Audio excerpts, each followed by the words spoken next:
Well, hello everyone. This is Jackie Rives, your community leader for the Women of the Channel Leadership Network. Welcome to this week's WOW session. Joining me today is Stefanie Chiras, SVP of Red Hat's Partner Ecosystem Success. Stefanie, thank you so much for joining me. Oh, Jackie, I'm thrilled to be here with you. Thanks for the opportunity. Absolutely. Let's begin with a few questions to learn more about you. All righty. So let me know, how many years have you been in the channel? Where did you live and where did you grow up? And then maybe a little known fact about you. Sure. So officially, I've been in the channel for 1 year. I have been working with the channel for a long time. So I finally got to be officially in the channel now. So that's great. I grew up I live today in Massachusetts, in northern Massachusetts. I grew up in Massachusetts as well. So I grew up in a small town just outside of Worcester, Massachusetts. And then I went to college here, left for a long time, but I made it back. So that's great. And a little known fact. So the most useful way that I use my mechanical engineering degree today is by doing home improvement projects. It keeps me going on my engineering piece. So if I'm not working or out with my daughter, I am building something at the house. Oh, wow, that is so cool. I love that. Yeah. What do you mind sharing, like something that No. you built? Okay. Yeah, so I tend to be more on the practical side. So I've redone rooms, ripped down the drywall, put up drywall, redid a bathroom not too long ago, which was good. Reinstalled cabinets and toilets and That's molding and all of amazing. that. Yeah, so it's quite fun actually. I love the Yeah. outcome of building something that then you go in and see it every day. There's a satisfaction in that. So I love home improvement projects. How about, can you tell me about your career path and how you reached this position you're currently in? Sure. So I believe that career paths are individual and unique. And so throughout my career, I've always followed a bit of what I call a skills guided career path. Um, where do you want to go next? Depends upon the skills that you want to attain. And it becomes a journey of following the next step to enhance your skill set and grow into a new spot. And so I have seen that you create a baseline, right, with your choices in college, and you never know what experiences come. And that leads you to the place to say, I'd really like to learn that skill. And then that leads you to the next step. So it feels like it's been a bit of a stepping stone journey. But through that focus on what is the next skill, keeping an open mind and an open heart to opportunities that come has really been the guiding path. And then you get the great opportunity to look back and say, well, how did I get here? And I had a few opportunities throughout my career. When I was a mechanical engineering undergraduate degree, and as a student, I got the great opportunity to spend a summer working at NASA. And Wow. the experience there where our lab was in this huge airplane hangar that they had converted to a lab. And so people had their roll-up tool benches, and you had your tool chest and a bench, and you did your experiments and things. And the experience was really unique for me because it was this big, vast room. And if someone had something really great that they had discovered or learned or found, it was like they would just shout out to the room, hey, you got to come over and check this out. This is great. And everyone kind of come in and check it out. And there was so much collaboration, like natural buildup of collaboration and interaction. That was that summer was a very meaningful summer to set up where I wanted to go. I knew I wanted to stay in that kind of a collaborative environment. Then I was continued school, and I worked in kind of deep silicon technology, more on the research and engineering side. I first fell in love with kind of building on that collaboration piece. I was really intrigued by Linux and open source.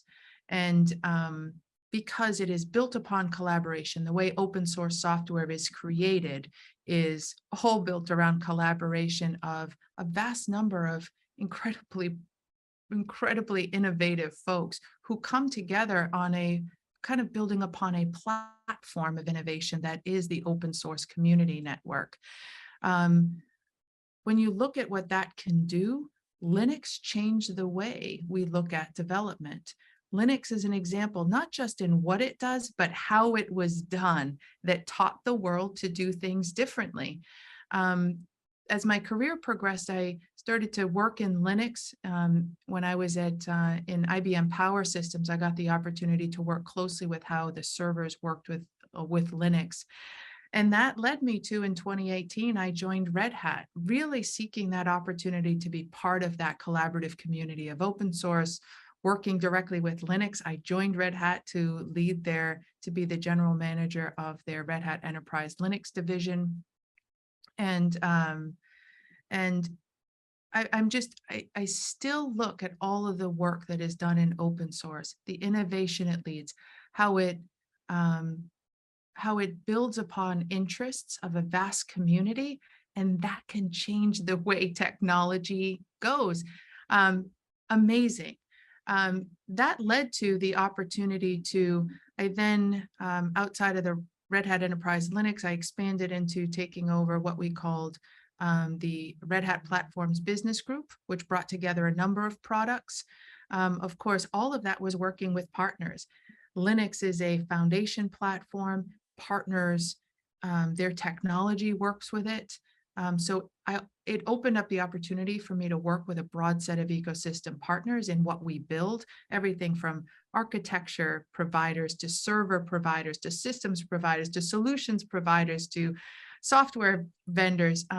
It really allowed me to touch all of that. And then now I get the great opportunity to work in the ecosystem space, and we've really have brought together a team that does everything to building with, to delivering with across all of the different partner types. And I look back and I think it really started out with some opportunities to collaborate, and then from there it was how did I look to build up my skills as I go, and I look forward to what's next. What is something you learned that you wish you knew early in your career? For me, it's the value of expertise. And what I mean in that is, I think early in my career, it was a quest to build my own expertise, right? You're on this quest to say, how do I become the expert in this? How do I deepen my expertise? How do I broaden? And I went on in my schooling in order to get a PhD, which ends up being very deep expertise in a very small focus area. What I've learned over the years is that it's about your expertise, but it's really about how do you work with the expertise of others. That's where the strength comes in. No matter how expert you are in something, you're probably sitting next to someone who is absolutely an expert in something else. And I think what I look to do now is not only clearly continue to learn and expand my skill set, but those skills of how you work and are able to bring value from the expertise of the people around you, that skill and that capability is just as valuable as deep expertise in a technical area, et cetera. So, I have learned to really appreciate the skill and the ability to make sure that you're curious about the expertise of the people in the room around you. And are you providing the opportunity for that expertise to join your own? And make sure you're developing kind of it does come back to collaboration, but it's being able to draw out that expertise of others, right? And having that balance of expertise, being that interdependency of expertise across teams, across people, that's a good thing. What challenges have you faced in your position as a leader? I would say one of the challenges that I have faced is um, how do you continue to keep forward progress, whether it's with a team, whether it's with a project, whether it's with your own sense of growth and impact? How do you keep that progress going and in a way that you're stepping back and always looking at the forest and not getting stuck in the trees? And I think the times in my career where I felt most challenged is when I feel that I'm in a box, right? And you're in a box and you say, well, I'm doing this. This is what I'm going to do. I'm kind of in these bounding conditions, and you've lost sight of the forest of the choices you can make that really are in your control. And but they're not always sort of visible. And so I think the challenge for that that I've experienced as a leader is being able to make sure that when I start to feel myself feeling like my decisions are limited, how do I pull myself back up to see the forest for the trees and really take stock in these are the these are the directions that are still open to me. I'm always amazed at when you deliberately kind of step back and think about it, there's a lot more choices and decisions within your purview that may seem that may seem at first glance, but it sometimes takes deliberate time and deliberate focus to look at it. And so sometimes I have found myself in my career kind of falling into that trap of being like, okay, I have limited decision capability. And it takes a deliberate chance to step back and say, to really realize it's not true.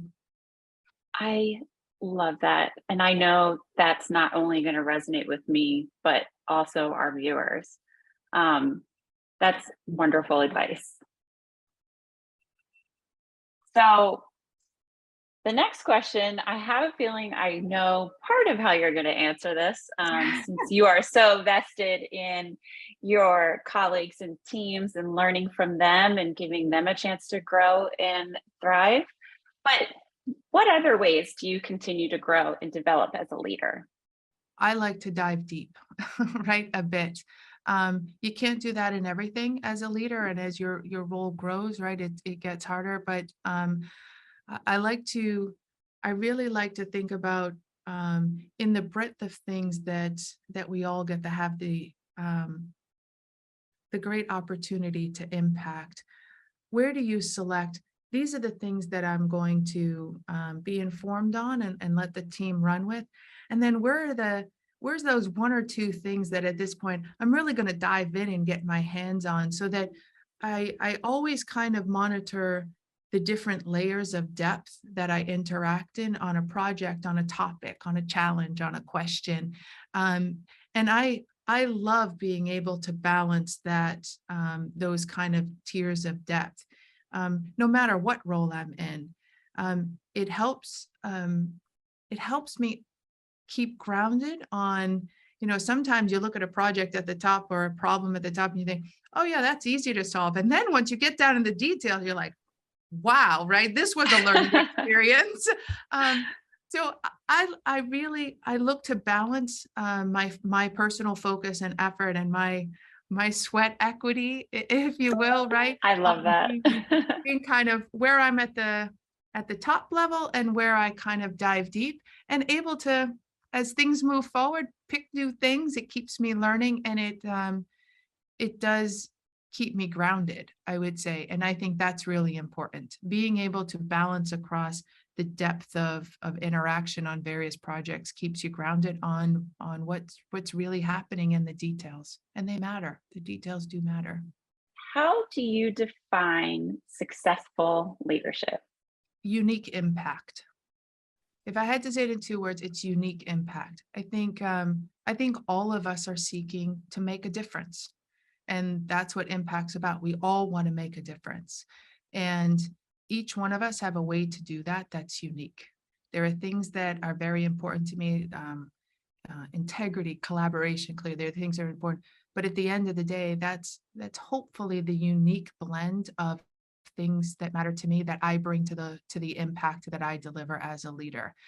and maintaining the balance that there is no such thing as a cookie cutter leader.